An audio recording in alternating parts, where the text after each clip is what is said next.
chciałabym zaprosić do stołu uczestniczki drugiej sesji. Druga sesja produkcja wiedzy i dobre praktyki w ramach tej współpracy Akademii z NGO. I zapraszam do stołu z wystąpieniem dr Martę Jaroszewicz.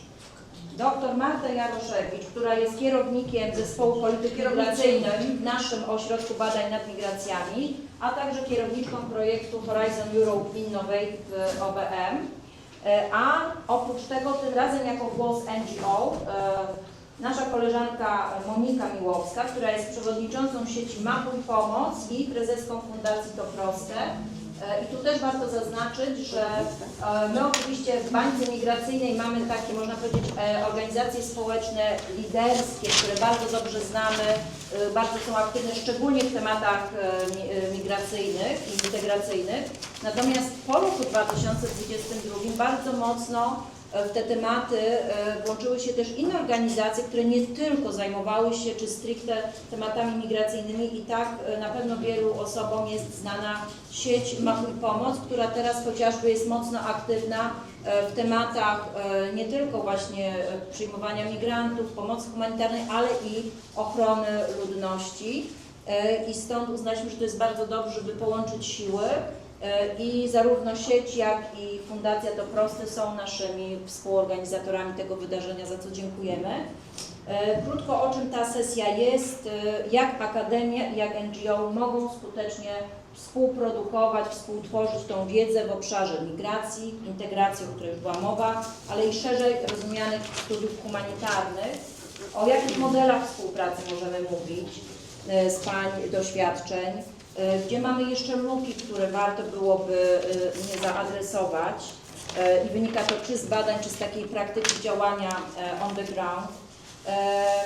I zaczniemy właśnie od tym razem odwrotnej kolejności, wypowiedź Marty, a następnie komentarz Moniki. Macie do dyspozycji 45 minut i tak jak się umówiłyście, tak też rozumiem, ta część przebiegnie. Dzień dobry, dziękuję Państwu za głos.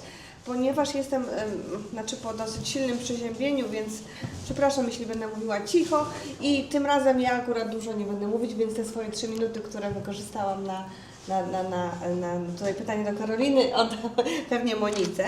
Natomiast ponieważ jesteśmy w murach Akademii, to myślę, że mam prawo pozwolić sobie na takie trochę nudniejsze przemówienie z jakimś tam oddechem naukowym i nie muszę być taka super operacyjna, tak? A Wy będziecie musieli tego posłuchać, tak? Więc to mnie bardzo cieszy, ale nie będę aż tak strasznie nudna, tak?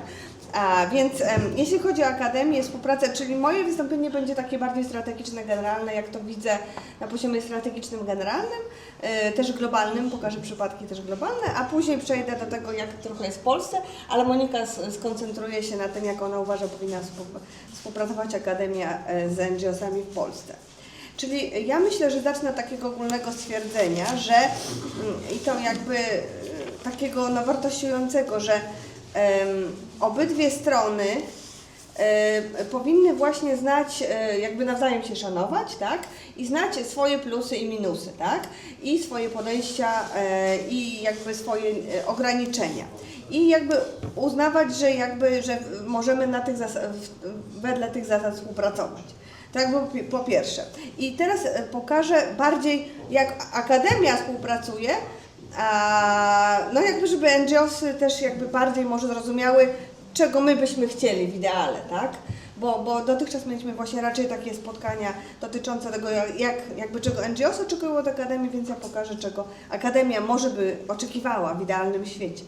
Czyli ogólnie jest tak, że to jest jasne, też literatura pokazuje, że relacja między Akademią a NGO-sami nie można powiedzieć, że ona jest albo współpracą, albo konfliktem, bo ona jest jednym i drugim i to zależy od sytuacji, tak, od kontekstu. Czyli nie ma jednej odpowiedzi, czy oni powinny razem pracować, czy też są konkurentami. Wydaje mi się natomiast, co jakby jest oczywiste i pokazuje to literatura współczesna, że nie ma już jakiejś takiej, wiedza się demokratyzuje, tak, i wszyscy tworzymy wiedzę na różnych poziomach, ale działamy według różnych logik. Wszyscy jakby w takim Foucaultowskim jakby sensie staramy się powiedzieć, czym jest prawda, czym jest wiedza, tak? tylko jakby swoimi metodami. Ale działamy według różnych logik i wydaje mi się, że kluczowe jest tutaj przyjęcie tego, że, znaczy myślę, że my to przyjmujemy, tak? I w Polsce to może nawet jest dosyć oczywiste, no, że tworzymy wiedzę i Akademia tworzy wiedzę, i NGO-sy tworzą wiedzę i jakby tworzą swoje prawdy, tak? I jakby to chyba jest oczywiste, chociaż nie dla wszystkich, bo w dawnych czasach niewątpliwie było tak, że uniwersytet miał jakąś większą rolę do odegrania, przede wszystkim przez swój autorytet jakby tego dostarczyciela wiedzy i w związku z tym może mniej w Polsce, pewnie bardziej na Zachodzie, i jakby ta legitymizacja może była większa z racji tego, że to był uniwersytet. Teraz myślę, że tak już nie jest. Teraz myślę, że raczej czasami bywa tak, że właśnie NGO-sy są jakby lepsze w przekazywaniu wiedzy, bo szybciej produkują te raporty, one są bardziej dostosowane do potrzeb, raporty, analizy bardziej dostosowane do jakby realnych potrzeb, mają więcej danych terenowych i tak dalej, tak? A Akademia jest oskarżana o to, że za długo produkuje i nie wiem, za długo się namyśla, tak? I właśnie wracam do naszego pierwszego spotkania naszego obserwatorium HOCE, które współorganizowaliśmy z Benem. Dobrze, że Ben przyszedł. I wtedy właśnie ciągle myślałam, bo Ben powiedział, dlaczego tak mało akademików przyszło, tak? No ja poczułam się taka trochę urażona, myślę, zaczęłam się zastanawiać dlaczego, tak? No po pierwsze dlatego, że to było akurat, że źle wybraliśmy chyba trochę czas, bo wtedy rzeczywiście były zajęcia, tak? I że o tym jakoś zapomnieliśmy, to oczywiście moja wina, tak? Ale po drugie, Ty, Ben, powiedziałeś też, że dlaczego nie reagujemy, to jest tak ważny temat, to rzeczywiście straszny temat, ta spirala hejtu, tak? I dezinformacji. Ale ja pomyślałam, że no my właśnie nie jesteśmy jakby nauczeni do reakcji, bo my byliśmy dotychczas i wydaje mi się, że to też jest nasz plus raczej do tego, żeby działać długoterminowo, nie wiem, myśleć nad jakimiś trendami, refleksją, dlaczego, po co. I to też tak samo a propos tego pytania Karoliny, znaczy dzisiaj, tak? No nie wiem, no bo chyba, ale mi nadal się wydaje, że nasza reakcja powinna być jednak inna niż NGO-sów. I jakby nie może się opierać właśnie na tym, że nie wydamy deklaracji już dzisiaj, tak? Na przykład. Albo nie wiem, że nie pójdziemy do mediów już dzisiaj, tylko zastanowimy się, żeby to wpleść w jakieś szersze pytanie o zmianę społeczną, tak? Jeszcze co chciałam powiedzieć? Jeśli chodzi o kwestie związane z tym, jakby gdzie może ewentualnie konkurujemy, to na pewno jest trochę tak, że jest ten konflikt o autorytet, jak mówiłam, tak? Może być konflikt o autorytet. No i tutaj też jest to, że Akademia mówi, że nasze badania i wydaje mi się, że fajnie byłoby, żeby NGO-sy jakby, no, bo ja uważam, że to jest duży plus Akademii, tak, że ma jednak te dłuższe metodologie, tak.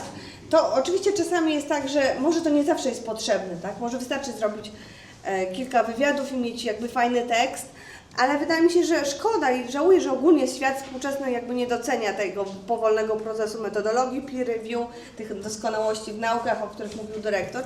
Wydaje mi się, że fajnie byłoby też, żebyśmy umieli o tym opowiedzieć NGO-som, ale nadal nie wiem jak to zrobić, nie? Żeby to było jakby czytelne, prawda?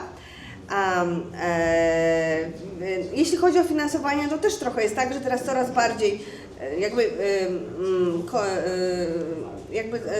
staramy się o te same środki, tak? I coraz bardziej się upodobniamy. No bo jeśli na przykład, nie wiem, jesteśmy w jednym konsorcjum albo ubiegamy się o te same granty, no to w zasadzie też robimy, te nasze horyzonty często rzeczywiście są coraz bardziej, no, horyzonty to są taki jeden z ważniejszych jakby schematów finansowania dla na przykład dla OBM-u, tak, dla Akademii, dla badań migracyjnych, one się coraz bardziej robią eksperckie, bo donorzy coraz bardziej wymagają od nas tego wpływu społecznego, coraz mniej wymagają tego materiału akademickiego, tak, więc coraz bardziej uniwersytety piszą policy brief, mierzą impact i robią taki consulting, a NGO-sy coraz bardziej robią, często otwieram raporty NGO-sów, gdzie jest rzeczywiście 20 stron metodologii, czego wcześniej nie było, tak, i myślę sobie, no to czym to się wszystko różni. Więc to jest, można powiedzieć, takie hybrydowe pole ekspertyzy i jakby stojemy się, niby wszyscy razem produkujemy tą wiedzę, produkujemy te raporty, ekspertyzy i dane.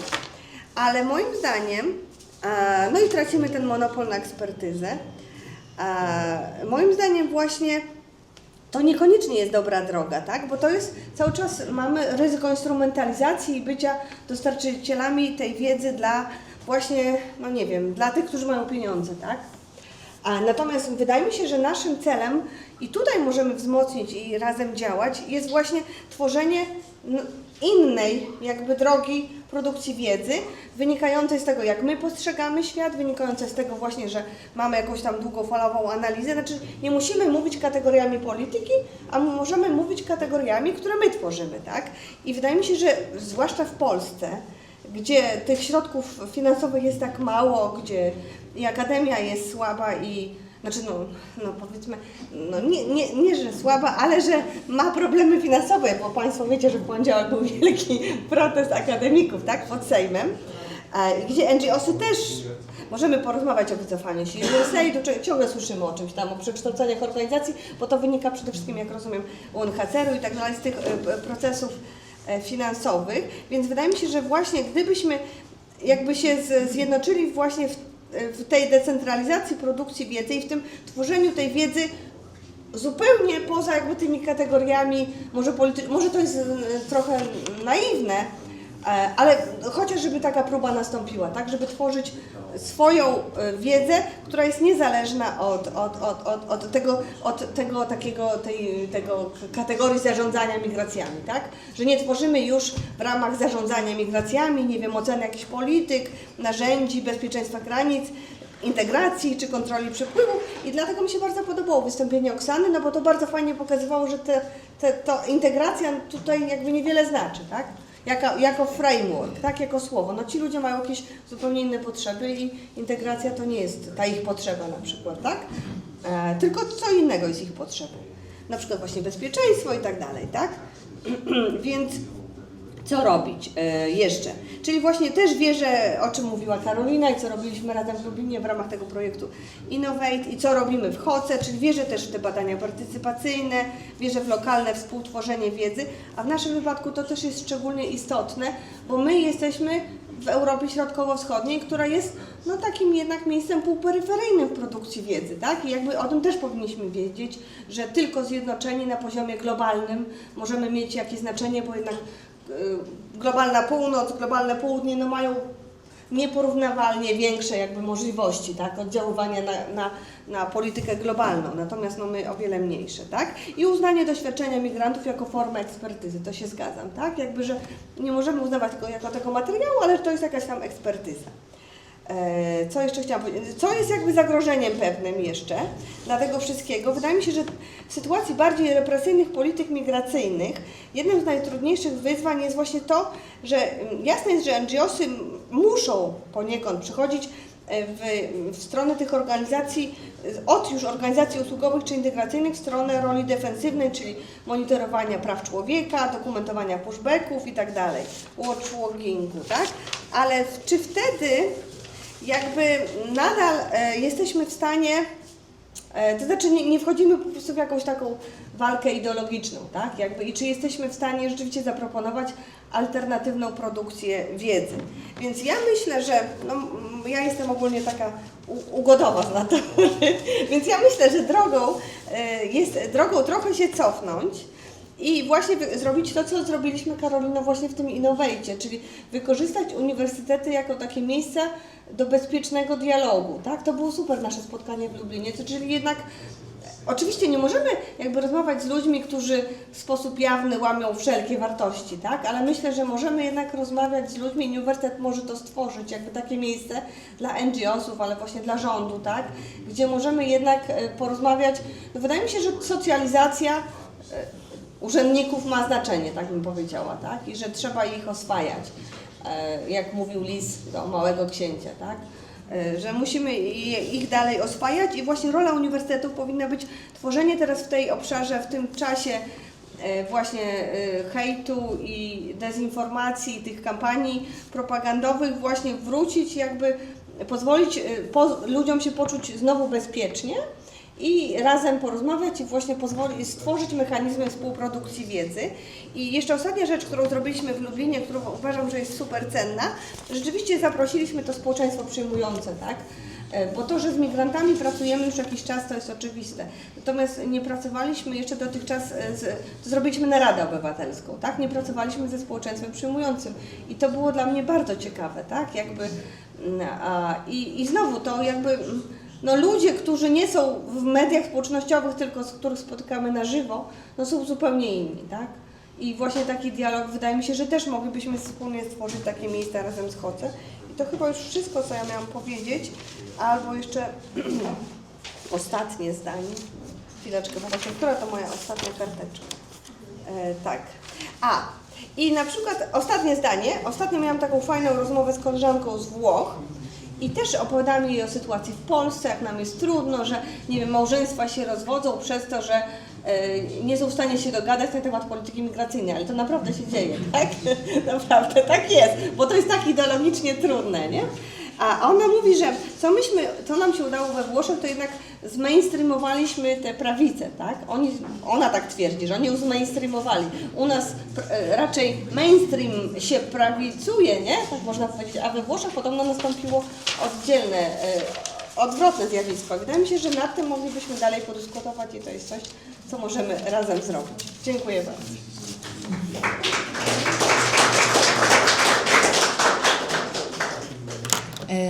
Bardzo się cieszę, że właśnie ten stolik został poprowadzony w drugą stronę, bo dzięki temu będziemy mogły sobie podebatować. Zawsze jest ciekawie usłyszeć głos świata nauki, bo czasami perspektywa organizacji pozarządowych faktycznie wygląda nieco inaczej. Nim zacznę, powiem kilka słów. Proszę o podniesienie rąk tych osób, które są kto z Państwa jest przedstawicielem dzisiaj świata nauki? Nawet kojarzę koleżankę ze studiów doktoranckich. No dobrze, więc na wszelki wypadek właśnie dla Państwa powiem kilka słów o Mapuj Pomoc i z czego będzie wynikało to doświadczenie, o którym dzisiaj będę mówiła. Faktycznie te 4 lata temu, w momencie rozpoczęcia wojny pełnoskalowej na terenie Ukrainy, zaczęliśmy współtworzyć, właściwie tak naprawdę z mojej inicjatywy zaczęła powstawać platforma, która w przeciągu 4 lat przeistoczyła się w sieć Mapuj Pomoc. Czyli z przestrzeni, w której chcieliśmy zobaczyć, kto, gdzie i jakiej pomocy udziela, zmieniliśmy, no nie tylko jakby do tej pory tworzymy taką platformę, ale w tej chwili naszym głównym celem jest wymiana wiedzy, informacji pomiędzy organizacjami pozarządowymi, tak żeby dobrze przygotować je na czas kryzysu. Byliśmy zarówno obecni i aktywni w sytuacji, kiedy właśnie był napływ uchodźców z Ukrainy, ale również obecnie w sytuacji powodziowej, a teraz przygotowując się na nieco silniejszą tak naprawdę wojnę hybrydową lub jakiekolwiek inne konflikty. Więc to, o czym opowiem, to będzie zbiór spostrzeżeń od ponad 170 organizacji, z którymi na co dzień współpracuję, bo właśnie w sieci Mapuj Pomoc są zarówno te duże, najbardziej, znane organizacje dla przeciętnego Polaka, jak i lokalne liderzy, liderki, którzy w konkretnym mieście, albo w konkretnym powiecie, albo gminie odpowiadali na kryzys. No i teraz a propos współpracy, jak można współpracować.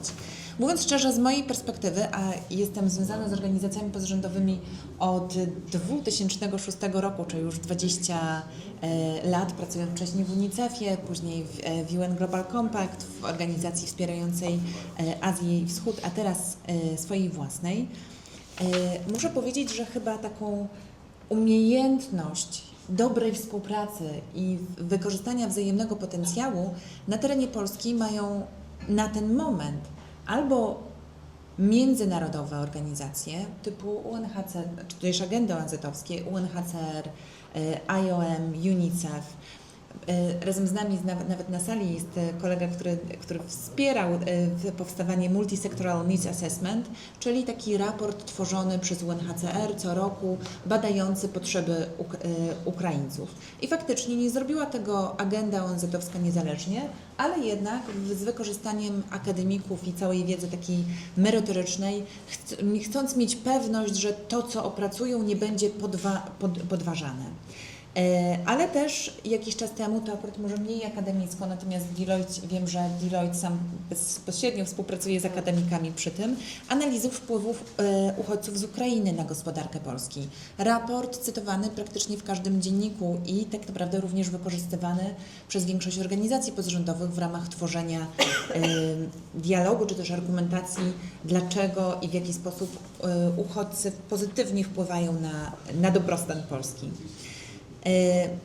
Coś, czym się zetknęłam, to między innymi tak się poznałyśmy razem z Martą, która chyba teraz mi zniknęła na chwilę. Jesteś. Która moderowała bardzo wiele różnorodnych paneli, warsztatów organizowanych czy przez IOM, czy przez UNHCR, gdzie jednak głos akademika neutralny, który wyłapuje elementy merytoryczne, ale słucha tak samo rządzących, administrację, jak i organizację pozarządową. Trochę tak jak Ty powiedziałaś, staje się takim buforem, na który nie można zaatakować mówiąc, że jest Pani stronnicza, no bo ja jestem z akademii, patrzę się merytorycznie. Bardzo pomagał w wielu dyskusjach. No oczywiście chyba Wasz ośrodek tak naprawdę, Ośrodek Badań nad Migracjami jest takim nietypowym tworem na terenie Polski i mówiąc szczerze, ja nie kojarzę, żeby w innym obszarze, w obszarze edukacji, pomocy psychologicznej, mieszkaniowej czy nawet środowiskowej była inna taka akademia, która tak mocno i silnie otworzyłaby się międzysektorowo, współpracując z NGO-sami. No i oczywiście są wśród nas, poza tymi właśnie agendami ONZ-owskimi, są oczywiście organizacje polskie już duże, które z ogromną kompetencją, które na co dzień przy tworzeniu raportów, mając długofalową perspektywę, współpracują. Tak jak Batory, który ostatnio pisał raport Kiedy pękają tamy, współpracując z socjologami z Uniwersytetu Łódzkiego. Albo też WWF, który przy tworzeniu swoich strategii dotyczących, wiem, że to nie jest związane co z migracjami, ale jednak ochrony śledzi w Bałtyku, współpracował bezpośrednio z Akademią z Pomorza. Natomiast mam takie poczucie, że na poziomie nawet ogólnopolskich, nieco mniejszych organizacji, a już w szczególności regionalnych, które również działają bardzo merytorycznie, wciąż brakuje nam tej takiej bliższej współpracy. I chciałam powiedzieć o 4 obszarach, gdzie wyobrażam sobie naszą bliższą współpracę. Po pierwsze, to wszystkie działania dotyczące rzecznictwa i stanowienia prawa. Bo z jednej strony zdaję sobie sprawę, że uczelnie powinny być apolityczne, a jednocześnie polityki tworzone, czy też ustawy, później już niezależnie od opcji politycznej obowiązują przez kilkadziesiąt lat, tudzież przynajmniej kilkanaście lat. Wiem, że my jako organizacją pozarządowym bardzo często jesteśmy w stanie wyłapać te elementy, które wymagają zmiany. Natomiast jestem przekonana, że gdybyśmy współpracowali bliżej razem z akademikami, moglibyśmy jeszcze lepiej uargumentować to właśnie na przykład na podstawie trendów europejskich czy też ogólnoświatowych, mówiąc, dlaczego ten punkt ustawy wymaga zmian. Na przykład fundacja, tutaj znów mogę się odnieść, Fundacja Batorego, jak zmienialiśmy, akurat to dotyczyło ochrony ludności i obrony cywilnej. Chcieliśmy zmienić kilka punktów w ustawie mówiących o tym, na jakim etapie można podpisywać porozumienia razem z organizacjami pozarządowymi, to Uniwersytet Warszawski, Wydział Prawa, poprzez współpracę z Fundacją Batorego, pokazał nam, słuchajcie, właściwie to wy macie do tego prawo, powołajcie się na tą i na tą ustawę. Mimo że wśród nas, organizacji pozarządowych, bardzo często współpracujemy z prawnikami. Mamy na poziomach właściwie każdego województwa są organizacje typu SPLOT, typu federacje organizacji pozarządowych, które wspierają organizacje pozarządowe i mają wsparcie prawne. Najczęściej to wsparcie prawne dotyczy aspektów codziennego funkcjonowania organizacji pozarządowych, czyli jeśli chcesz założyć fundację, to jak to zapisać w statucie, albo jeśli chcesz zatrudnić pracownika, to weź pod uwagę jakieś elementy. Elementy takie już merytoryczne, dotyczące ochrony ludności, obrony cywilnej, migracji, dotyczące współpracy, dyskryminacji itd., to są elementy wykraczające poza wsparcie, które na co dzień otrzymują organizacje pozarządowe. I tutaj szersza współpraca była bardzo już mile widziana. Jeśli chodzi o opracowanie wyników badań, no właśnie tak jak wspomniałam, te międzynarodowe organizacje faktycznie współpracują z Akademią, ale jaki ogrom wiedzy my jako organizacje posiadamy, które przez nikogo nigdy nie są wykorzystywane, to jest w ogóle potencjał również dla Was do Ośrodka Badań nad Migracjami. Wyobrażam sobie, że poprzez sieć Mapuj Pomoc, gdybyśmy chcieli zrobić badanie dotyczące migracji i powiedzieli, że słuchajcie, wy teraz każdy z Was ma zupełnie inny projekt, każdy z Was bada migrantów. Przy okazji badania, czy moglibyście dodać takie 2 pytania, bo dzięki nim będziemy mogli zunifikować odpowiedzi i przeprowadzić badania. Niech tym zajmie się później Akademia przez kolejny rok albo 1,5, ale my jako organizacje pozarządowe bez żadnego kłopotu będziemy mogli dostarczyć takich informacji. To jest element całkowicie niewykorzystany.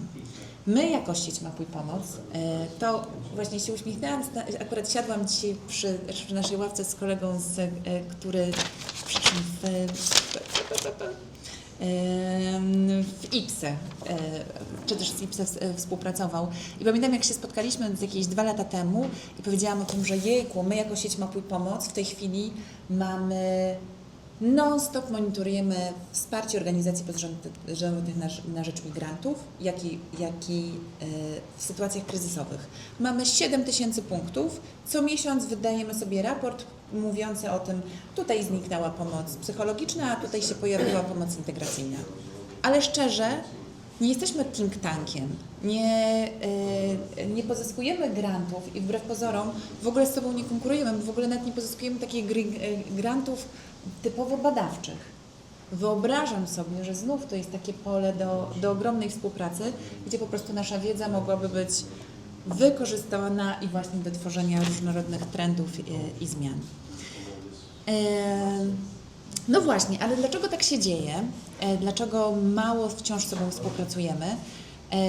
I przyznam, że ja się przygotowując, jak myślałam, Jezu, to będzie najgłupsza odpowiedź, jaką dam. Chciałabym to powiedzieć trochę bardziej merytorycznie, ale prawda jest taka, że słuchajcie, ja po 20 latach współpracy z różnorodnymi organizacjami, od UNICEF-u, przez UN Global Compact, przez teraz sieć Mapuj Pomoc, gdzie sieciuję, przy niektórych elementach nie wiedziałabym, do których pierwszych drzwi zapukać i jak Was, akademików, dobrze odnaleźć. Kwestie migracyjne są proste, ale kwestie humanitarne to jest taka ogromna międzysektorowość. Właściwie ja potrzebuję zarówno ekspertów od prawa i samorządowego, od kwestii pomocy społecznej, od logistyki i magazynów. To jest ogrom różnorodnych tematów. Drugie to jest czas tworzenia. No, to jest chyba największy kłopot, że często faktycznie te nasze granty, działania są po prostu krótkotrwałe. Nim my do Was zapukamy, to już się kończy grant i możliwość współpracy. Ale to jest pewnie tylko kwestia tego zrobienia pierwszego kroku. Ograniczone środki. Miałam takie poczucie, że faktycznie współpraca z uczelniami oznacza tak naprawdę od razu uruchomienie takiego całego mechanizmu, że to rektor, ktokolwiek, dyrektor musi się wyrazić na to zgodę, a jeśli tak, to w takim wypadku są konkretne etaty. To nie jest tak, że ja kogoś potrzebuję na 10 godzin, bo wtedy działam tylko z konkretnym ekspertem, a nie już z uczelnią. No oczywiście to, co Ty powiedziałaś że, po części, że no właśnie, my rozmawiamy i mówimy czasami w inny sposób. Ja byłam zawsze zachwycona akademią. Kiedyś chciałam być doktorantką, znaczy doktorem, ale nie wyszło mi to, bo właśnie na socjologii zawsze mówiono, Pani Moniko, Pani nie mówi socjologicznie, tylko cały czas ta swoja humanitarka. Może jednak poziom kodu językowego powinien być nieco inny. Nie miałam wtedy czasu i przestrzeni na zmianę tego kodu językowego, ale faktycznie posługujemy się innym kodem trochę językowym i to czasami sprawia, że dla nas akademia jest niezrozumiała, a dla Was, że my mówimy w sposób infantylny, a de facto chociaż po dwóch stronach jesteśmy świetnymi ekspertami. Dobrze. Natomiast tak chyba na koniec, co chciałam dodać, to co powiedziałaś że uczelnia to jest może być takie miejsce do bezpiecznego dialogu. Wyobrażam to sobie właśnie jako faktycznie miejsce do bezpiecznego dialogu. Co do działań ad hoc, chciałabym czasami, żeby faktycznie w momencie, kiedy działamy i jest to temat ważny, żeby powiedzieć, że jest zatem Dom Ukraiński, nie wiem, Mapuj, Pomoc, Pach, ktoś jeszcze i Uniwersytet Warszawski i Uniwersytet Krakowski, coś tam. I KUL. No generalnie, że jest nauka i działanie i wcale my nie zawsze jesteśmy aktywistami, którzy krzyczą na rząd i tylko mówimy coś wartościowego, mądrego i prawdziwego pod każdym względem.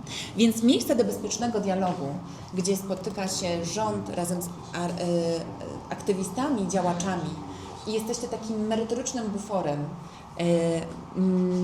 no myślę, że jest niewykorzystaną przestrzenią, a pewnie jej brakuje zarówno na poziomie migracyjnym, pomocy humanitarnej, jak i pewnie dezinformacji, o której rozmawialiście na poprzednim spotkaniu.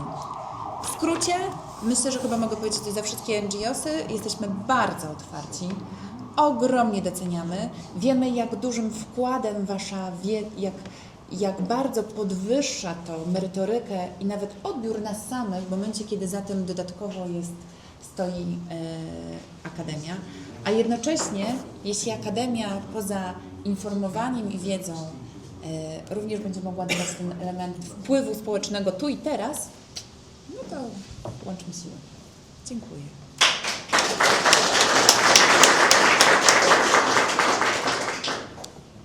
Marta, jeszcze chciałabyś coś może ad vocem, bo macie jeszcze, wbrew pozorom jesteście bardzo efektywne co do zarządzania czasem, więc jeszcze możecie wejść między sobą w jakąś interakcję, bo mamy, moje drogie, jeszcze 15 minut przeznaczone na Wasz slot. Oczywiście ten slot możemy wykorzystać na... Chyba byśmy wolały pytania, nie? To, Moniko, tak? bo mi się To Wy podobało. zdecydujcie, czy jeszcze między sobą chcecie coś uzupełnić? Nie, wydaje mi się, no ja jestem usatysfakcjonowana. O to chodzi. Żebyś miał poczucie, że też wszystko, co chciałyście przekazać, słysząc też wypowiedź drugiej strony, wybrzmiało. Drodzy Państwo, to tym sposobem zamknęliśmy jakby drugi segment wypowiedzi i ad vocem tego, o czym mówiły obie koleżanki, z którymi, no tak jak szczególnie Monika wspomniała, no ja z NGO-sami dużo współpracuję i też po części z tymi NGO-sami gdzieś mam punkty zahaczenia przez stowarzyszenia czy towarzystwa naukowe, gdzie też aplikujemy o różne granty we współpracy z sektorem społecznym. I to jest rzeczywiście tak, że jeżeli ktoś chce być prawdziwym, moim zdaniem, badaczem migracji, czy tak naszym slaniem mówiąc migrantologiem, migrantolożką, to trzeba pamiętać o tym, że to jest taka dyscyplina, która jest międzydyscyplinami. To nie ma formalnej klasyfikacji, przynajmniej w polskim systemie dyscyplin naukowych i tak samo w ośrodku, czy w innych ośrodkach, jak Midlab w Lublinie, badawczych w obszarze migracji, to my jesteśmy badaczami z bardzo różnych dyscyplin. I to też jest, myślę, naszą wartością dodaną, bo to są tak i ekonomiści, i politolodzy, i antropolodzy, i psychologowie społeczni, i prawnicy. I bardzo często, co więcej, ci badacze niejednokrotnie łączą pracę w uczelniach czy w ośrodkach naukowych z pracą praktyczną, czyli będąc na przykład, tak jak nasz kolega, też związany swego czasu z jednym z naszych projektów, dr Tomasz Sieniow z Lublina, który na co dzień jest związany z Instytutem na Rzecz Państwa Prawa, jest jednym z 4 podmiotów będących monitorami tak zwanych powrotów do państw pochodzenia, więc to jest bardzo ważne, żebyśmy mieli tą świadomość naszej interdyscyplinarności i jednak myślę, że to też w Waszych powiedziach wybrzmiało. No jeżeli chcesz być prawdziwym badaczem migracji, to poza włączeniem może jakiejś wąskiej grupy osób stricte ilościowych, musisz mieć zaczepienie w praktyce. Musisz, bo bez tego nie ma zrozumienia nie tylko przebiegu pewnych procesów migracyjnych, ale i próby kształtowania ich poprzez zarządzanie migracjami. I my w OBM-ie mamy doświadczenie takiej właśnie współpracy. Obserwatorium to nie jest pierwsza taka okazja. Kilka lat temu to była Polska Szkoła Pomagania, raport, który badacze z różnych ośrodków współtworzyli z konsorcjum migracyjnym. Również lekcje z kryzysu jako taka inicjatywa, prawda, która była bardzo mocno promowana i powstała też publikacja przez Mapuj Pomoc, gdzie też mieliście punkty takie współpracy i płaszczyzny z pracownikami różnych obszarów nauki. Więc tak naprawdę to jest, uważam, bardzo ważne i temu służą też takie spotkania jak dzisiaj, bo żadna ze stron nie ma racji, każda ze stron ma po prostu inną optykę i to ma być wobec siebie komplementarne, więc ja zawsze będę postulować nawet nie tyle dialog, po prostu współpracę i oczywiście no, my jesteśmy bardziej zbiurokratyzowani. Podpisanie jednego grantu to jest przejście kilku szczebli, to nieraz są 3 tygodnie. Wczoraj się ucieszyłam, jak jeden z grantów został podpisany i nie dlatego, że ktoś stawiał bariery, po prostu takie są procedury. 10 dokumentów, 5 podpisów, tak?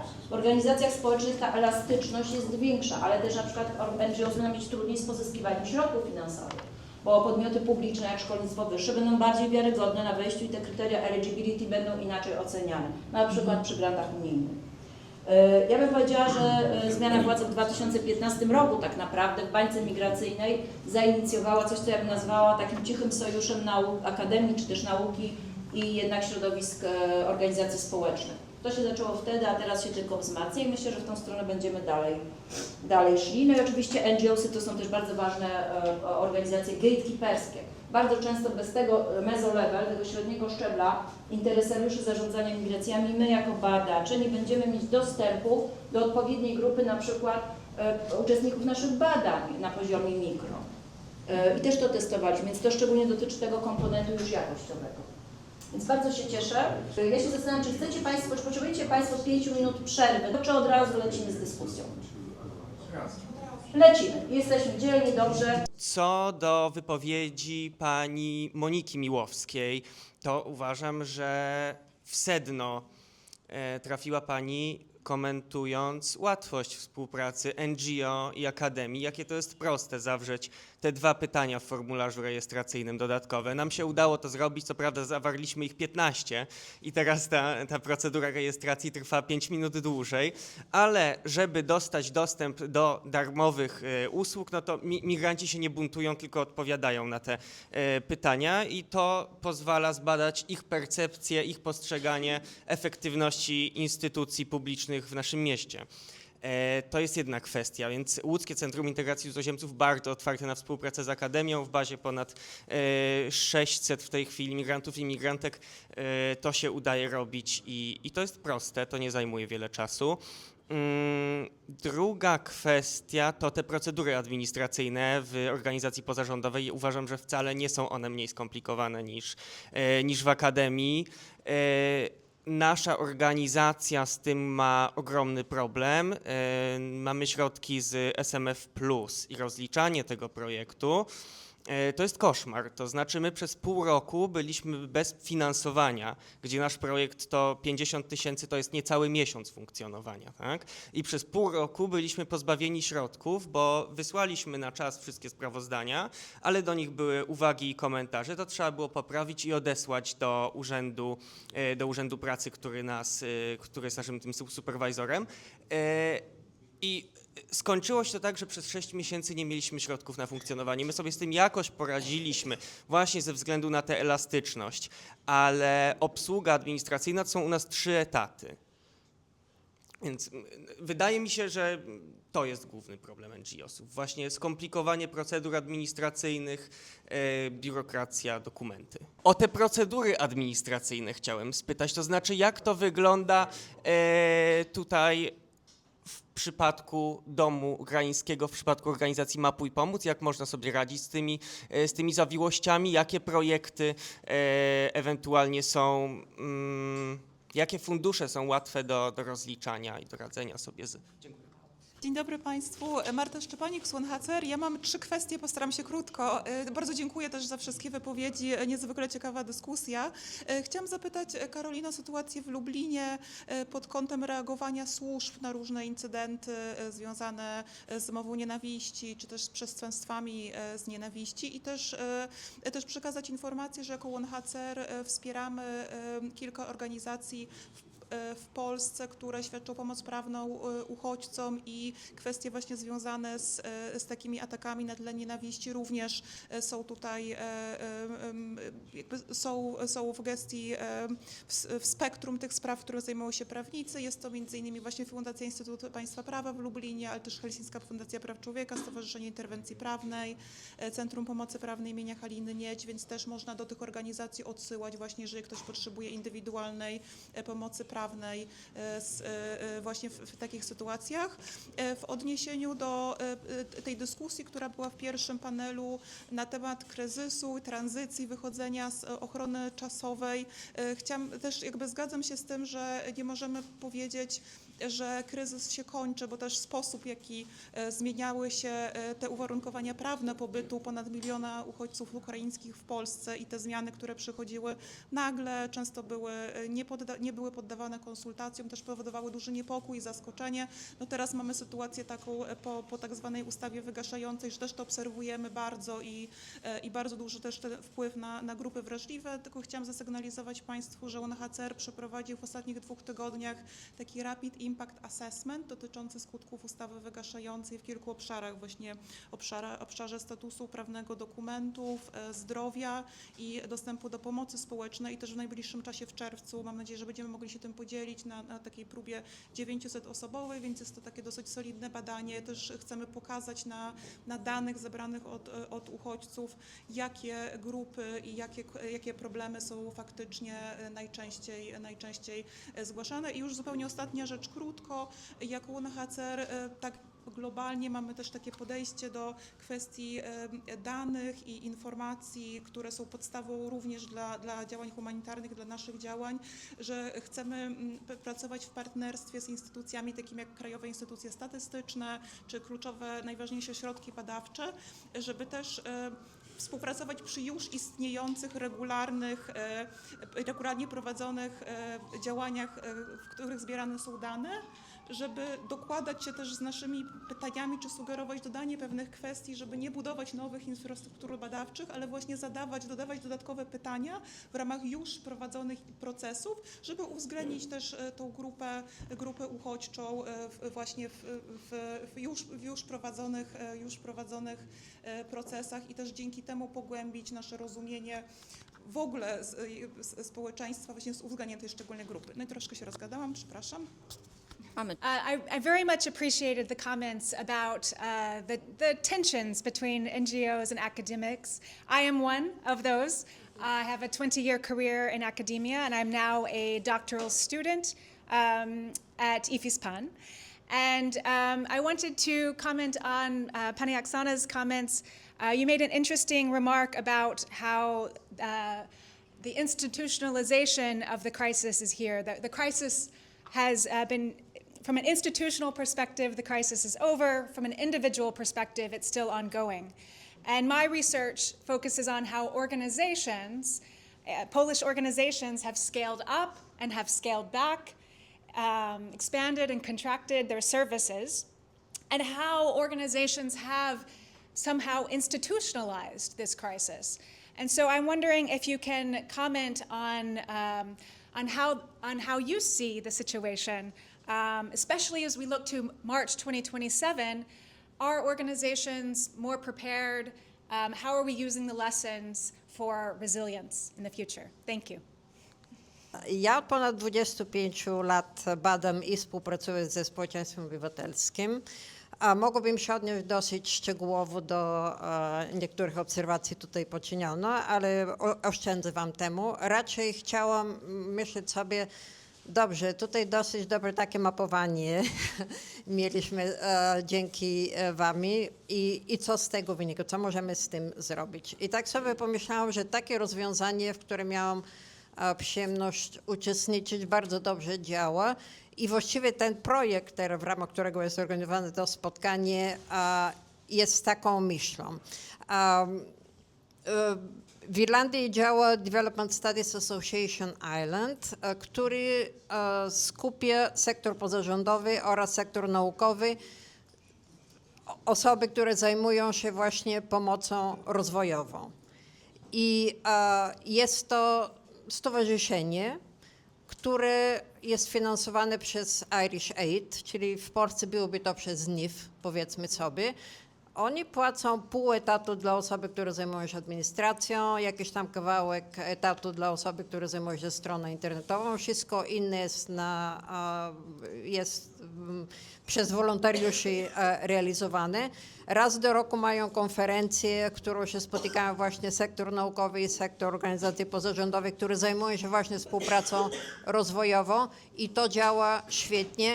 W ramach tego stowarzyszenia, które jest to stowarzyszenie naukowe, ale tak naprawdę łączy te dwa środowiska, są grupy robocze, które w ciągu roku realizują różne spotkania i to działa świetnie. Czyli żeby móc rozwiązać te problemy, które tutaj zostały zidentyfikowane, a z drugiej strony potrzeby współpracy naszych środowisk, takie ciało, które jest stałe, ze wsparciem państwa najlepiej, byłoby takim środowiskiem, które nie trzeba będzie ad hoc, a tutaj uda się wydać grant, gratuluję, spotkamy się, porozmawiamy, zgodzimy się co do wielu kwestii, ale żeby mogło to działać długofalowo, to nie wiem, jeżeli miałbym sformułować pytanie, to czy uważacie, czy jest to realistyczne no i w ogóle co sądzicie o takim pomyśle? Dziękuję.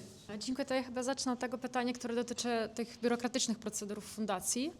Być może, bo w sumie to czasem trudno, czasem nie. Wszystko zależy, a najbardziej zależy od pracowników. Więc tutaj jako jedyne rozwiązanie na to, żeby to wszystko szło dobrze, to specjaliści i tutaj niestety jakby innego wyjścia jakby z tego nie widzę. No bo skoro musimy robić pewne procedury, no to musimy to robić, żeby spełnić. I tu tylko jakby pracownik, który dobrze na tym się zna, może dobrze to zrobić. Chciałam doprecyzować to drugie pytanie, to pytanie, które było po angielsku od pani właśnie. Czy dobrze ja rozumiem, że chodziło o to, czy jesteśmy przygotowani na to, żeby na marzec 27 roku jako organizacja, jako fundacja? Tak, no właśnie to szczerze mówiąc już zastanawiamy się nad tym, czy nasze działanie nie będzie potrzeby w rozszerzeniu naszych takich działań wsparciowych, a jednocześnie jakby borykamy się z tym, że musimy zachować te działania, które teraz prowadzimy. Staramy się to robić tak, żeby nie zamykać konkretnych działań, ale raczej zmniejszyć jakby skalę tych działań, ale pozostawić każdego działania trochę, powiedzmy tak. I w tym widzimy też, jeżeli będzie taka potrzeba, żeby rozszerzyć, no to już będzie jakby podstawa pod to. No i tu też bardzo ważne to, żeby mieć jakby wykwalifikowanych pracowników na to, no bo to jest najważniejsze tutaj. A jak właśnie, czy będzie jeszcze jakby dodatkowy kryzys tutaj, no tutaj widzimy osoby z grup wrażliwych. Może być tych osób niedużo, jednak problem będzie dla jednej takiej osoby bardzo skomplikowany, że może powstać taka sytuacja, że siłami jednej organizacji nie da się pomóc tej osobie, że sytuacja będzie o tyle skomplikowana. No i tutaj prawdopodobnie będziemy iść w kierunku takiej szerszej współpracy różnych organizacji, które mogą zapewnić jakby wsparcie takich osób kompleksowo. Ja dziękuję za pytania i odniosę się też może do pierwszej rundy. Tak sobie myślę, że zacznę od Moniki, że te badania, które ty wymieniłaś, Deloitte, tam wymieniłaś badania NUHCR-u, to akurat to nie są te badania, które my uważamy za jakby najfajniejsze z punktu widzenia tworzenia naszego wkładu. Tak, jakby, bo tam akademicy byli czasami potraktowani w ten sposób, no taki instrumentalny, że właśnie te 10 godzin masz, napisz coś i jakby to jest ważne. Ja uważam, że te badania są ważne, bo one rzeczywiście trafiają, no są super popularne i rzeczywiście mamy szansę, no nie wiem, przebić się ze swoim przekazem w szybki sposób i rzeczywiście to jest to, co chcieliśmy powiedzieć. Ale one nie powstają w taki sposób, jakie ja bym chciała, żeby powstawały, gdzie jest jakby ta długa dyskusja, refleksja, komisja etyczna, jakby takie równoważność, tak, tych relacji władzy, tak, no tego tam nie ma moim zdaniem. Marta tutaj na mnie patrzy, no ale ja jestem w tym zakresie bardziej radykalna, więc jakby o wiele fajniejsze chyba były te badania, te o gościnności, tak mi się wydaje. Polska Szkoła Pomagania, to jest to, z czego my jesteśmy bardziej dumni, my jako, w sensie sposobu, tak, że to było tak bardziej i dlatego to, co pani powiedziała, to jest wspaniałe, znaczy, bo my mamy to HOCO, ono się niedługo kończy, prawda, tak, to jest grantowe i wydaje mi się, zrobiliśmy już tyle, mikrograntowe, tyle zrobiliśmy razem z Ukraińskim Domem i chyba już rozumiemy, tak, z Stowarzyszeniem Interwencji Prawnej, z Polskim Konsorcjum Migracyjnym, chyba już lepiej siebie rozumiemy, tak, Forum Migracyjnym, przepraszam, ale ciągle jeszcze nic nie napisaliśmy razem, nie? No bo w ten sposób, w jaki ja bym chciała, żebyśmy napisali.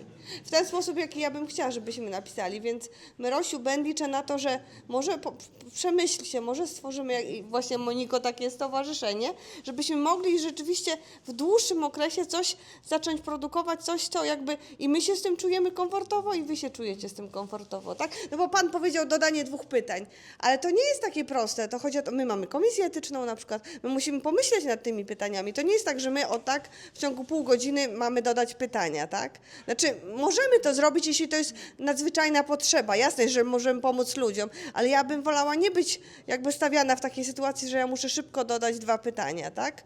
Ja bym wolała pomyśleć nad koncepcją i tak dalej, tak? To tak maksymalistycznie, żeby było gdziekolwiek takie miejsce, że możemy takie rzeczy robić. Jak rozumiem, to stowarzyszenie jakby pozwala na coś takiego. I rozumiemy, że są takie konieczności, że trzeba szybko coś produkować, stworzyć razem i jakby jesteśmy otwarci, pomóc, ale chcielibyśmy mieć też takie idealne miejsce, gdzie cokolwiek możemy zrobić jakby w swoich warunkach. Ale teraz do Lublina, tak?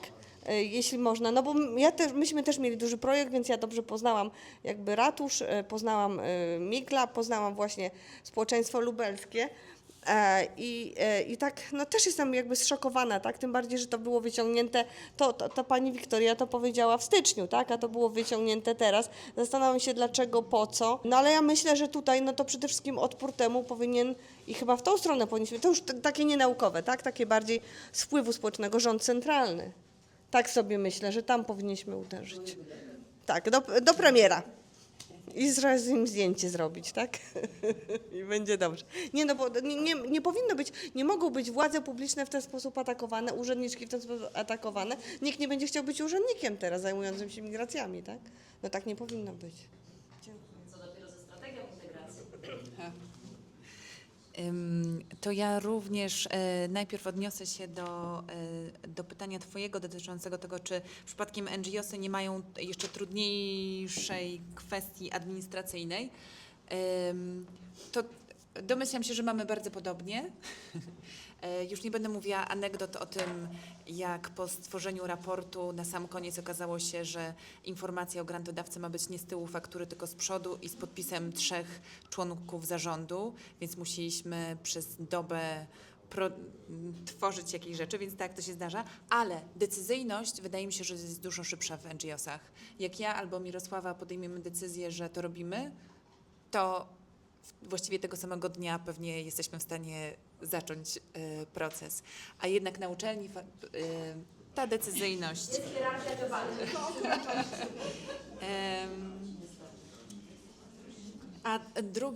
A odpowiedź na pytanie, czy jesteśmy bardziej odporni na kryzys?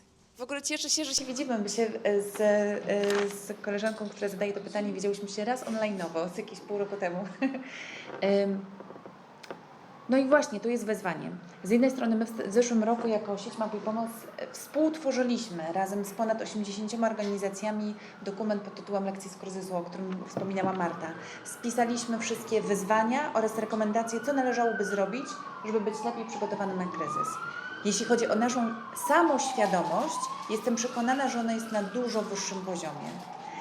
Jako sieć Mapa i Pomoc uznaliśmy, że nie staniemy na poziomie raportu, to sobie przeczytajcie i wdróżcie, tylko rozpisaliśmy to na chyba 40 różnego typu zadań, które musimy teraz wdrożyć. Zmiana RODO, zmiana ustawy, zmiana współpracy razem z miastami, rozpoczęcie pilotażu w 3 różnorodnych miastach, żeby przekazali dobre informacje gdzieś dalej, spróbowanie zmapowania, spróbowanie tworzenia narzędzia. Problem polega na tym, że bardzo wiele, że mimo samoświadomości o tym na przykład, co nie zagrało, albo co można byłoby usprawnić w przyszłości, żeby bardziej efektywnie dawać tą pomoc, bez kilku elementów połowy tych rzeczy nie zrealizujemy. Pierwsza, bez decyzyjności rządzących przy zmianie ustawy na przykład, informacja o tym, że przedstawiciel organizacji pozarządowych powinien być w każdym zespole zarządzania kryzysowego, bo bez tego nie będziemy mieli przepływu informacji. No i nad tym to lobbujemy. Ale też czasami przy narzędzi. Jeśli my jako organizacje wiemy, że w momencie, kiedy jest kryzys, jest chaos, przydałoby nam się proste narzędzie pokazywania szybkiego, takiego kto gdzie co posiada, trochę tak jak OLX dla organizacji pozarządowych. Ja dostałam tira, nie wiem, materaców, nie potrzebuję, kto weźmie, bach i przekazujemy to między sobą. Bez narzędzia informatycznego wciąż to będzie chaos i tryliard informacji. I to jest coś, nad czym pracujemy, ale do tego potrzebne są finanse. No i trzecia rzecz, to jest coś, co się dzieje w tej chwili powoli w całej Polsce, czyli coraz bliższe współpracowanie z administracją publiczną i uzgadnianie tych procedur na poziomie lokalnym, gminnym, powiatowym, wojewódzkim, że hej, jak będzie kryzys, to dzwonisz na przykład do Oksany, bo ona ma kontakt do 20 innych organizacji. I jeśli będzie coś się działo, to ta osoba jest odpowiedzialna za uruchomienie infolinii. Ale znów, takie rzeczy jak dla mnie, gdybym pracowała w administracji publicznej, to już w tej chwili bym zgłosiła, powiedziała, słuchajcie, organizujecie takie spotkanie, rozpiszcie sobie rolę, kropka. A ponieważ nie jestem, to w tej chwili jako organizacje pozarządowe chodzimy i pukamy od punktu do punktu, mówiąc, uzgodnijmy rolę. Natomiast myślę, że jedna rzecz, która się zmieniła na pewno, jako organizacje pozarządowe jesteśmy z sobą teraz dużo lepiej połączeni. I to nawet nie chodzi o samą sieć, to jest to, że jesteśmy połączeni na poziomie lokalnym, wojewódzkim, tematycznym. To jest coś, co nam zajęło dużo czasu wcześniej i myślę, że w tej chwili każdy, pomimo ograniczonych środków, pomimo tego, że mamy coraz mniej osób, tak jak powiedziałaś, robisz badania na temat tego, że organizacja miała 200 osób, a teraz 5, to każda praktycznie organizacja stara się, że nawet jeśli pozostało ich tylko kilku, żeby tę 1 godzinę miesięcznie zostawić na to, żeby było to połączenie. Albo właśnie, a dodatkowo wewnątrz organizacji też większość doszła do takiego wniosku, że skoro wiedzą, że w trakcie kryzysu realizowali, nie wiem, 10 rodzajów działań, to starają się zostawić przynajmniej jednego menadżera z każdego tych rodzajów działań, bo dzięki temu to później może policzkować i iść dalej. A co do Irlandii, jestem zafascynowana, z chęcią spotkam się z Panią Po, żeby dowiedzieć się, jak to tam funkcjonuje. Faktycznie, zróbmy to. Po to się spotykam, żeby się śpiewać między sobą, Proszę. proszę Państwa. Dziękuję bardzo. A tu właściwie jest mikrofon. To podobno kwiatek tutaj jest. Tak, bo tu w kwiatku jest Myślałam, żeby robić ładne zdjęcia. To znaczy, tak, ja chyba jeszcze a propos tego, co powiedziałeś, to trzeba też pamiętać, że nawet jak się organizacje kurczą kadrowo, no to ten zasób wiedzy i kompetencji, które powstały w tym czasie, jakby ci ludzie gdzieś są ciągle, w sensie to jest jakiś taki, nie chcę użyć nieładnego słowa, ale to jest pewien zasób osób, które po prostu są bardzo dobrze sprofesjonalizowane w zakresie pracy w tym temacie i zawsze można próbować po nich sięgać, prawda? Więc to też jest istotne. I to jest taki element charakterystyczny po tym, co było w 2022 roku, że staliśmy się tacy wszyscy bardzo kompetentni. Znaczy dużo więcej osób jest kompetentnych w tematyce migracyjnej i uchodźczej niż wcześniej. To jest jakiś skok po prostu cywilizacyjny.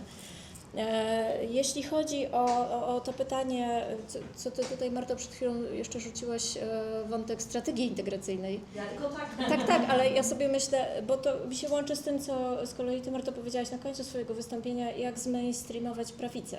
Tak. Nie wiem, może przyjmując strategię integracyjną, bo jak ona będzie po prostu literą zapisaną gdzieś, ona nie będzie doskonała, bo żaden z dokumentów politycznych doskonały nie będzie i to już wszyscy się boleśnie dowiedzieliśmy, ale jak to będzie formalnie, to znaczy, że integracja jest na agendzie. To znaczy, że my w ogóle mówimy o integracji, a nie, że się zastanawiamy, czy my mamy integrować, asymilować, czy w ogóle nie pozwalać wjeżdżać, tak? No tak. To są jakby, to jest, wydaje mi się, pierwszy krok. Czyli taka normalizacja tego, że w ogóle integracja jest rzeczywistością. I jeszcze wracając do Lublina, to pytanie o służby, które zadawałaś.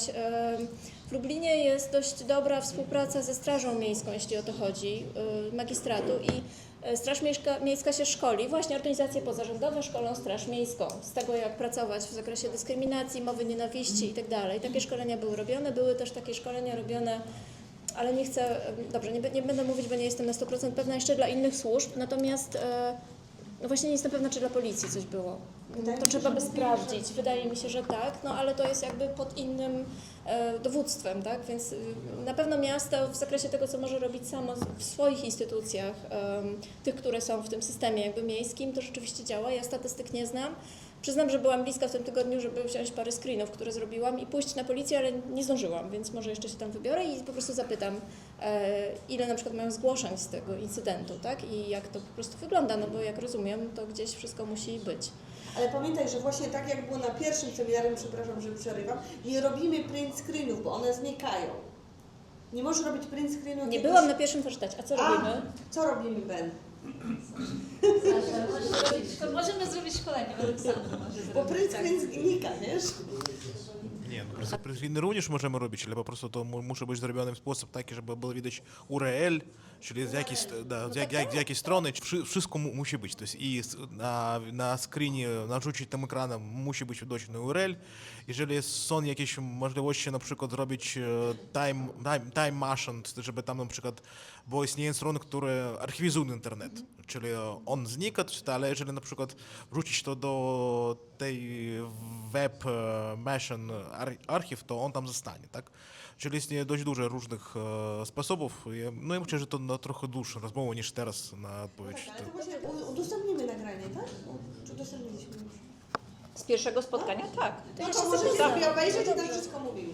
Dziękuję, dobrze. I jeszcze tylko adwocem też, Marta, mówiłaś o tym, że w Lublinie była narada lokalna, mówiłaś obywatelska, ona była lokalna, żeby się nie czuli wykluczeni migranci. I to jest wszystko świetne, natomiast to ciągle nie jest, nie wiem, wystarczające, dlatego że w tych komentarzach, które się wobec sprawy pojawiają się również wpisy mieszkańców, którzy mówią, no ale w ogóle nikt nie pyta mieszkańców Lublina, co oni o tym myślą. No byli pytani, nie zgłosiło się, znaczy no zgłosiło się tyle osób, ile trzeba, ale jakby my faktycznie skrajnych opinii tam nie mieliśmy. I teraz gdzie jest rzeczywistość? Tam, gdzie nie ma tych skrajnych opinii, bo się ci, co skrajnie myślą, nie zgłaszają. W tamtym roku robiliśmy w Miglabie badania, z których też wynikło, że nastroje nie są złe, są neutralne lub pozytywne. I też nie było tam skrajnych opinii, a to było badanie w dzielnicach miasta wszystkich zrobione, więc ilościowe badanie takie po prostu klasyczne. Więc jakby, nie wiem, może jeszcze możemy dalej. Trzeba jakoś skrajnych złapać, a to jest trudne, tak. Tak, jak chcemy przeżyć, nie? No ale spróbujemy, tak. Dobrze, drogie koleżanki, jesteśmy po pierwszej rundzie, jest 12:04, mamy czas do 12:30, więc otwieram drugą rundę zbierania pytań. I on był Jestem freelancerką, socjolożką, badaczką i tak mającą jedną nogę, czasami współpracuję z NGO, a czasami z akademią, więc mam to też po własnym doświadczeniu. Ja bardziej rzucę 3 myśli, nie są pytania, tylko takie moje refleksje na bazie tego, o czym dzisiaj mówimy. Po pierwsze strasznie się cieszę, że to robimy w ogóle, że się tutaj ukłony, bo naprawdę, bo tak jak Marta zauważyła, ale też w różnych momentach mówiliście, że to się zmienia, ta współpraca między tymi dwoma sektorami. Natomiast 3 rzeczy, które mi gdzieś tak przychodzą. Jedno takie pytanie, na które ja nie mam odpowiedzi, bo tak, bo sercem jestem trochę bardziej w trzecim sektorze, nie ukrywajmy, żeby już tak ku prawdzie.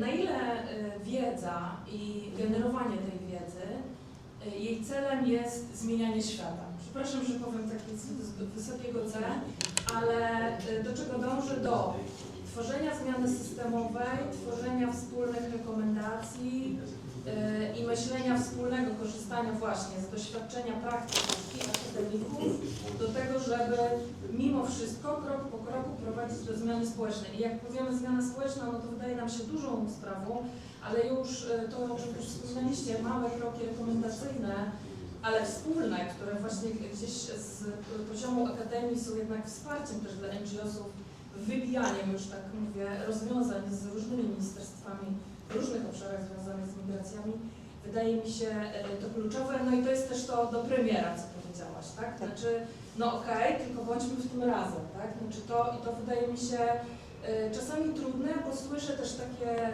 głosy, no ale my chcemy zająć się nauką, taką prawdziwą nauką, a nie rekomendacjami, które robią NGOsy. To tak mówię z praktyki.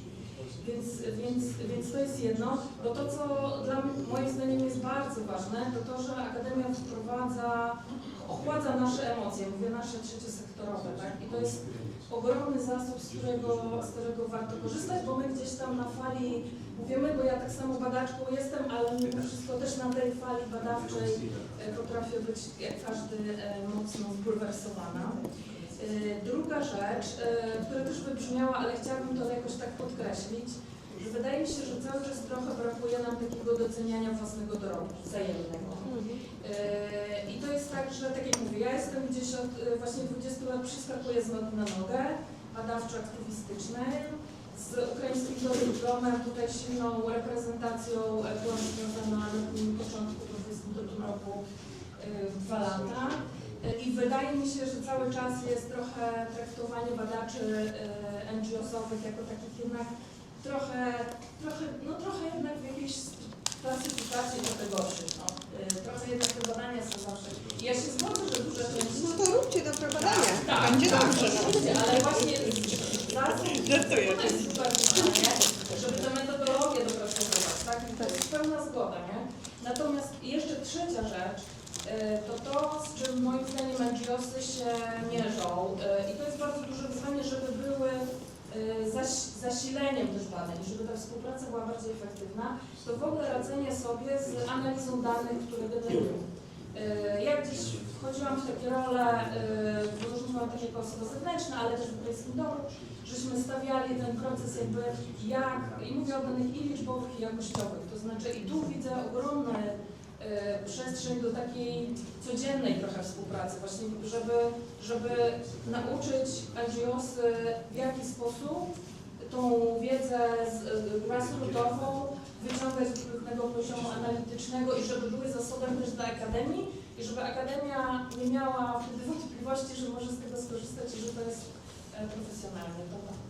Ja chciałam taką ogólną jeszcze tutaj zawrzeć obserwację. No, Polacy bardzo umieją się spiąć, zaangażować w sytuacjach kryzysowych, natomiast jeśli chodzi o budowanie czegoś od podstaw, to jest zdecydowanie trudniej, zwłaszcza biorąc pod uwagę demografię, to jak różne są oczekiwania różnych generacji w Polsce i jak wykorzystywane są też politycznie.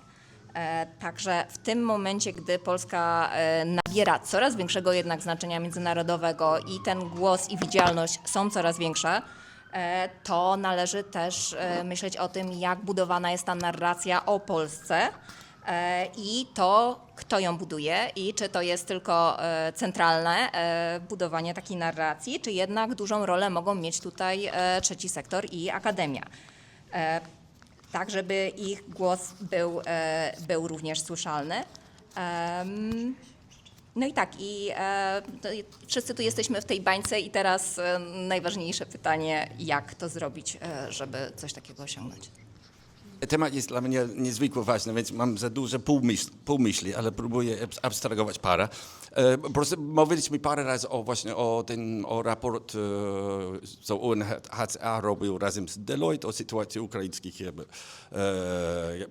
uchodźców, imigrantów na rynek pracy, a ja po prostu chciałem zaznaczyć, na ile to pokazuje, jak nasze pole badania się zmieniło w obliczu kryzysu. Międzynarodowy, jeden z top big five firmy konsultacyjnej plus wielkie międzynarodowe UN-owskie organizacje będą produkować wiedzę, która najłatwiej cyrkuluje w temacie, gdzie my w Ukraińskim Domu, a wy jako ośrodek badania na migracji uważaliście i słusznie, że jesteście ekspertami, a ja bym też szczęśliwiejszy, jeśli opracowanie akademickie cyrkulowało, jak właśnie te raport, o którym mówimy. To jest jakiś przykład, jak dla mnie ten kryzys powodował transformację pola wiedzy dookoła jakby migracji i uchodźstwie w Polsce, który jest jeszcze w transformacji. Ja myślę, że Ośrodek Badania Migracji też się transformuje w tej obliczu. Ukraiński Dom to jest pewnie, że my po prostu nie jesteśmy ta sama organizacja, jak byliśmy przed eskalacją wojny. Pamiętam spotkania z jakimiś donorami i międzynarodowymi. Człowiek z Niemiec, który ja powiedziałem, co my robimy jako Ukraiński Dom, i on mi powiedział, wy zajmujecie rzeczy, które NGO-sy nie zajmują. To powinno być zadanie państwa, państwo to robi, wy nie robicie, to jest nie zadanie NGO-sy. Jednocześnie czułem się trochę strach, duży pan, duże doświadczenia, a z drugiej strony myślałem, że to jest ciekawe, że to właśnie jesteśmy w sytuacji mocnej ewolucji. Nasz rol jest nieokreślony i ta transformacja ciągle jest w toku. Co z tego wychodzi, jest bardzo nieznane, ale właśnie ten proces, że i NGO-sy bywają bardzo różne, i akademia bywa bardzo różne, instytucje, różne uniwersytety bywają bardzo różne, ale są w procesie jakby dynamicznej transformacji, gdzie być może jakieś nowe formy współpracy są możliwe albo zalecane. Mi się wydaje, że to jest bardzo ciekawe. Właśnie dzisiejszy seminarium się stara na tym polu działać. Mówiąc z perspektywy Ukraińskiego Domu, jeden z tych rzeczy, który mocno się zmienił eskalację wojny dla mnie, jest kwestia o wartość wiedzy. No, czyja wiedza jest wart i w jakiej sytuacji. To książka, która była dla mnie bardzo wpływowa, jak w wcześniejszym życiu zajmował się sprawami akademickimi. Bill Readings napisał książkę, który po angielsku miał tytuł University in Ruins, Uniwersytet w ruinach, właśnie o jak uniwersytety i produkcja wiedzy się transformują razem z umiędzynarodowieniem strumieni finansowania dla uniwersytetów. Ale w obliczu wojny, pracując w Ukraińskim Domu, to jest oczywiście, że jak spotykasz człowieka, który wróci z frontu, albo który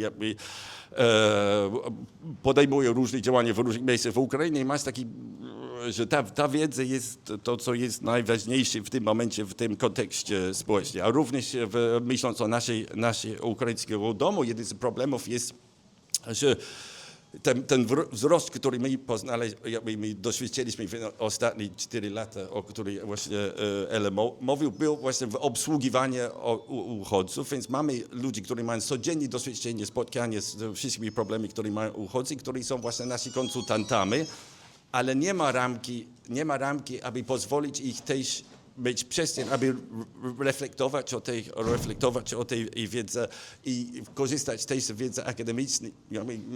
Masz tam współgrywanie z tym dorobek akademicki. I właśnie jak budować tej może troszeczkę, co Ela powiedziała, tej wzajemnej możliwości współpracy, działania i reflektowania, budowania wiedzy, mi się wydaje bardzo ważne. Ja znowu w duchu próby, dobrze, co z tym robimy? Myślę, że ważne jest zrobić mapping, aby nie wyważać otwartych drzwi i podrzucę tutaj kolejną inicjatywę, która istnieje od lat. Jest coś takiego jak International Society for Third Sector Research, który istnieje od 30 paru lat, które co 2 lata ma konferencję, tegoroczna konferencja jest w Lizbonie i w ramach tejże organizacji, jestem tam członkinią, Britton jest członkinią, istnieje affinity group dotyczący pro-academics, bo jest coś takiego jak pro-akademia. Niedawno było badanie, w którym też brałam udział, takie światowe badanie właśnie, tak jak wskazuje sama nazwa, pro-academic, to jest akademik, który zajmuje się praktyką. I w ramach International Society for Third Sector Research jest affinity group właśnie osób, którzy samoidentyfikują się jako prakademie. Czyli jest to środowisko, które bada trzeci sektor, też przedstawiciele trzeciego sektora, jest to światowe stowarzyszenie, biorą w tym udział.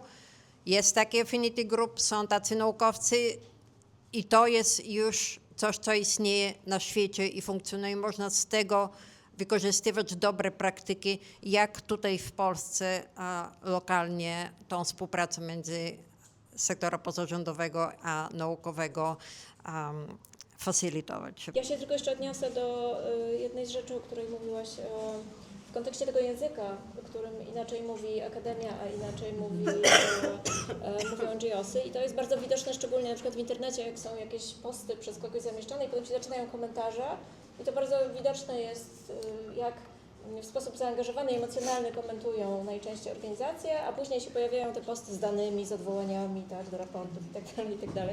I to jest bardzo wszystko takie ubogacające i takie jak trzeba. Napięcia się oczywiście pojawiają tam, kiedy trzeba coś wyprodukować wspólnego. Na przykład ja mam takie doświadczenie badań dla jakiejś organizacji i potem powstaje raport i teraz organizacja chce, żeby ten raport był taki właśnie napisany takim językiem, żeby to się dobrze czytało i żeby on był taki opisujący jakby te sukcesy różne i w ogóle. A no my byśmy chcieli, żeby to było naukowe, no bo jesteśmy autorami i tam jakby pewne rzeczy muszą wybrzmieć tak. I to jest taka niekończąca się przeciąganka na temat słów, jakich ich użyć i jak to po prostu zrobić. Więc tutaj na to nie wiem, czy macie jakieś pomysły, dobre praktyki jakieś wypracowane albo cokolwiek. To znaczy ja muszę powiedzieć, że my jako sieć Mapy Pomóc, ponieważ staramy się być apolityczni i staramy się, żeby wszystkie instytucje widziały, że my chcemy z nimi współpracować, niezależnie od tego, czy mamy takie czy też inne poglądy. Stąd faktycznie tworząc raporty sieci Mapy Pomoc bardzo zwracamy uwagę na to, żeby to było bardziej naukowe niż emocjonalne. Emocjonalne to my później możemy sobie ewentualnie wrzucić post na Facebooku, ale tego też już rzadko kiedy robimy, bo jedna emocja później sprawia, że dana osoba obrazi się na sieć i jest koniec dyskusji, a my jesteśmy od prowadzenia dialogu, więc... Zbytnie, dobrze. Muszę się trochę podszkolić z tego.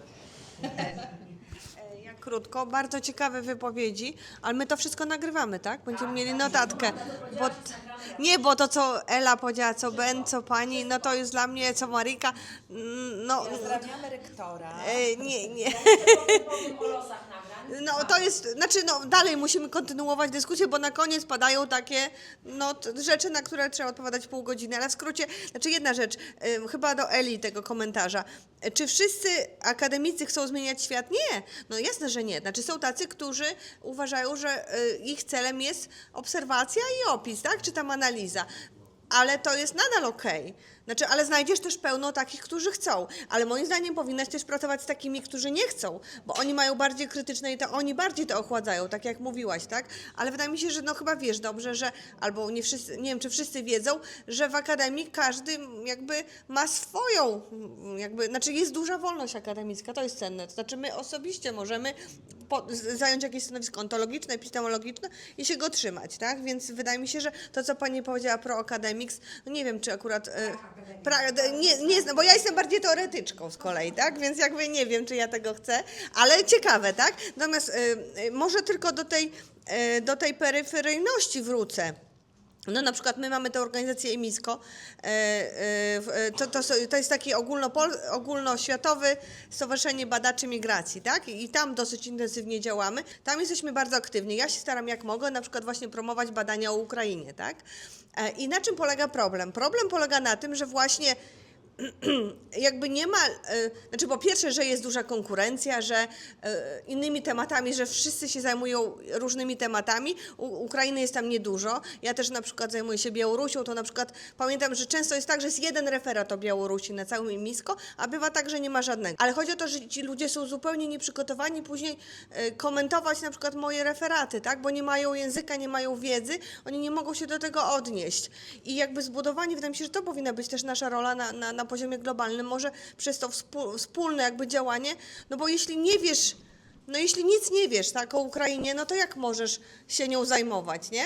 A to wymaga czasu i musisz prowadzić tą wiedzę, więc wydaje mi się, że to chciałam powiedzieć, a to, co Ben powiedział o tej transformacji, to, że NGOsy jakby się transformują, to co Monika, to, że wchodzą nowe też takie, które nie zajmowały się migracjami, że to jest taki mainstreamowy już teraz, jeden z popularniejszych chyba obszarów działania NGOsów, migracje, tak?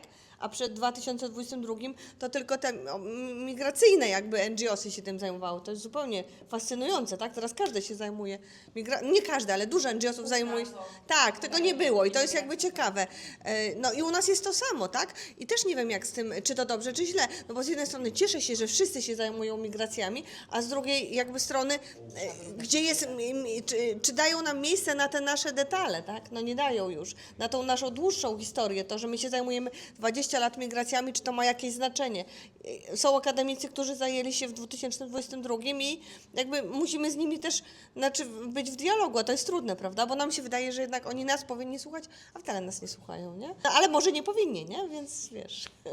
My zaczęliśmy to nazywać w humanitarce kotwicami, trochę za Kubą Wygnańskim, czyli kotwicami to są te organizacje, które mają już ugruntowane bardzo długie doświadczenie, na przykład migracyjne albo humanitarne, a pozostałe organizacje, no właśnie, również są w sieci, wymieniają się informacjami, ale jeszcze nie zdobyły tej pozycji kotwicy. Bo jak dla nas kotwica to jest ta, że przychodzi sztorm i burza i co by się nie działo, to jej nie zniesie z podkładu, tylko właśnie będzie wsparciem dla pozostałych. Dużo jest tych kotwic. Migracyjnych, może inaczej, nie migracyjnych, pomocowych kotwic. Obstawiałabym, że około 200 przynajmniej, silnych. Ale monitorujemy więcej.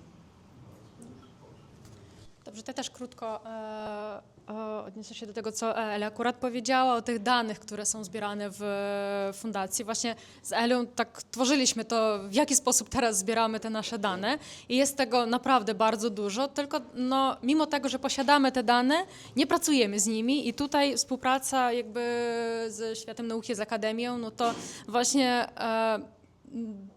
widzę tutaj ogromne możliwości, żeby to nasze doświadczenie i ta nasza wiedza, tak, żeby się przekładała na badanie i jakby bardziej była udostępniona, bo to, że ono u nas jest w setkach tabelek Excel, no to nie daje żadnych jakby korzyści, ani dla nas jako fundacji, na przykład jako działamy jako zespół na rzeczniczy, który może korzystać z tej wiedzy, nie tylko nasz w sumie, ale tak naprawdę też nie mamy możliwości takich mocy przerobowych w sumie, no bo jak to, co Ben powiedział, że cały czas zajmujemy się tym, że pomagamy, ale nie mamy ani tego czasu, ani zasobów, żeby po prostu usiąść i to, a też instrumentów, narzędzi do analizy tych danych, które zbieramy.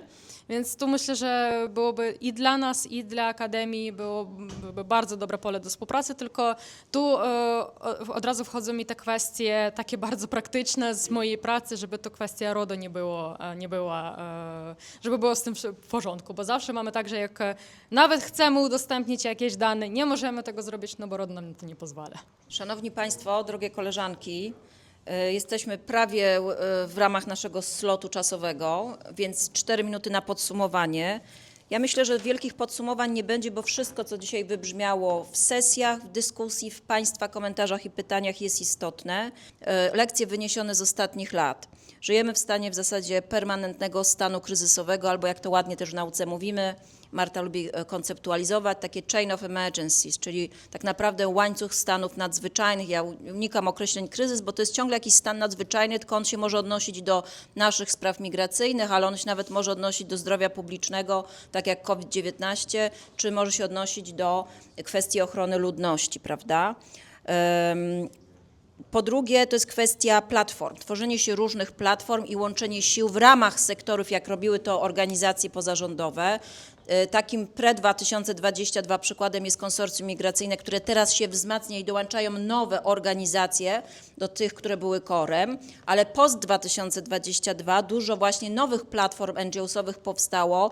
Jedną z pierwszych to było forum NGO Razem Polska-Ukraina, którego schedę potem właśnie można powiedzieć jakby czy dorobek jakoś w swojej aktywności włączyła sieć Mapuj Pomoc, dopasowując się do nowych okoliczności i potrzeb. I Mapuj Pomoc, na której liście też mam przyjemność być obecna, choć nie zawsze aktywnie uczestniczyć w spotkaniach, też te tematy podnosi. To jest druga taka platforma. Poza tym oprócz platform w ramach sektorów mamy ten dialog, ten sojusz, czyli Akademii NGO, mówiliśmy o tym wcześniej, ale mamy też tą dyspersję czy wzrost aktywności małych i średnich, ja bym powiedziała, organizacji, skala, czyli mamy też większe tego rozproszenie w skali kraju, nawet w mniejszych i małe i średnie miasta, ale również obszary wiejskie, no bo tak naprawdę to się zaczęło od przyjmowania obywateli innych państw trzecich, które uciekały, dlatego że te osoby były obecne wszędzie, no więc odpowiedź musiała być zorganizowana w jakiś sposób wszędzie i myślę, że to też sprzyjało tej aktywizacji oddolnej. I co na koniec warto powiedzieć? No warto powiedzieć, że badania, no tak, badania są bardzo ważne, ale często, tak jak mówię, te badania w obszarze migracji, one się nie będą mogły odbyć albo nie odbędą się na odpowiednim poziomie i jakości, jeśli my nie będziemy jako badacze dbać o relacje z na pewno sektorem pozarządowym, dlatego że to są bardzo często ważni gatekeeperzy do know-how i do naszych uczestników badań jakościowych czy ilościowych. Bardzo dziękuję. Myślę, że po wakacjach będziemy ten temat kontynuować. Humanitarian Observatory jako struktura będzie istniało, ale co będzie nas karmiło, jeszcze nie wiemy. To zawsze jest to pytanie, what is next?